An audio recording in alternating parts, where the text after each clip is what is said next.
Hello বন্ধুরা, তো আজকে আমি শেয়ার করবো একদমই ছোট ছোট দুটো হরিচাঁদ এবং শান্তিমাতা দেবীর মূর্তি। এর দিন রিলসের মাধ্যমে কিছু কাজ তোমাদের সাথে শেয়ার করেছিলাম। আজকে পুরো কাজটাই ভিডিওর মাধ্যমে থাকছে। ভিডিওটা দেখো, তাহলে বুঝতে পারবে কিভাবে বানালাম। সবার প্রথমে এখানে আমি দুটো স্ট্রাকচার বানিয়ে নিয়েছি, যার উপর ঠাকুর দুটোকে বসাবো, আর তারপরে মাটি তৈরি করে নিচ্ছি। এঁটেল মাটির সাথে আমি ধানের তুষ মিশিয়ে কিন্তু মাটিটা রেডি করে নিচ্ছি। আর এই মাটিটা আমার সেকেন্ড রাউন্ডের কাজে লাগবে। আর সবার প্রথমে কিন্তু এরকম একটা পাক মাটি তৈরি করে নিচ্ছি, যেটা প্রথমে আমি বিচুলির গায়ে এরকম লাগিয়ে নিচ্ছি। বিচুলিটা সব জায়গায় থাকছে না, জাস্ট পদ্মের যে বেদিটা, সেই বেদিটা কিন্তু আমি একটু মাটি কম লাগবে, সেই কারণে বিচুলিটা দিয়ে করেছি। সে তুষ মাটিটা দিয়ে কিন্তু আমি এই পুরো পদ্মের বেদিটা তৈরি করে নিলাম। এরপরে কিন্তু ফিগারটা তৈরি করব। ফিগার তৈরি করার জন্য কিন্তু আমি এখানে দেখো, বুঝতেই পারছো, প্রথমে আমি পা দুটোকে রেডি করছি। পা দুটো এরকম, যেহেতু বসা ফিগার, পা দুটো এরকম ভাঁজ করে বসার ফিগারের মতন রেডি করছি। বা বুকটা রেডি করার আগে যদি আমি পা দুটোকে সেট করি, তাহলে আমার সুবিধা হয়। এই কারণে কিন্তু আমি পা দুটো রেডি করার পরে বুকটা মাটিটার সাথে সেট করে দিলাম। আর দেখো, মাটি জুড়িয়ে জুড়িয়ে কিন্তু আমি পুরো বডিটা তৈরি করে নিয়েছি। আর যেহেতু মাটির সমস্ত শাড়ি কাপড় হবে, সেই জন্য বডির সাথে কিন্তু পুরো ধুতির যে পার্টটা, সেটা কিন্তু আমি অ্যাডজাস্ট করে দিয়েছি।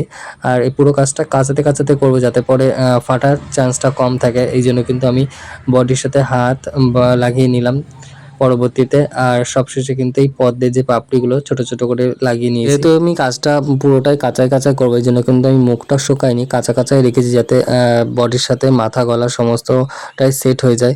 আমি মাথাটা সেট করে দেওয়ার পরে মাথার যে চুল, সেইটা একদম শেপ দিয়ে নিয়েছি। মাটিটা একটু শক্ত হওয়ার পরে তারপরে আমি একটা কাঠির সাহায্যে এই চুলের যে দাগগুলো, সেই দাগগুলো কিন্তু দিয়ে নিলাম।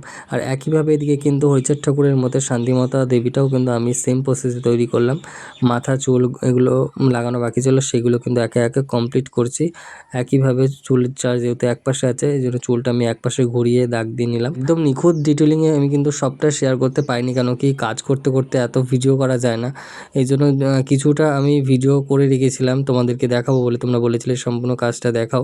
এই জন্য কিন্তু আমি কিছুটা চেষ্টা করেছি তোমাদের সাথে শেয়ার করার।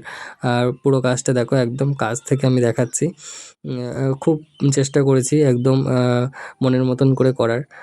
তো তোমরা দেখে অবশ্যই জানিও এই কাজটি তোমাদের কেমন লাগলো।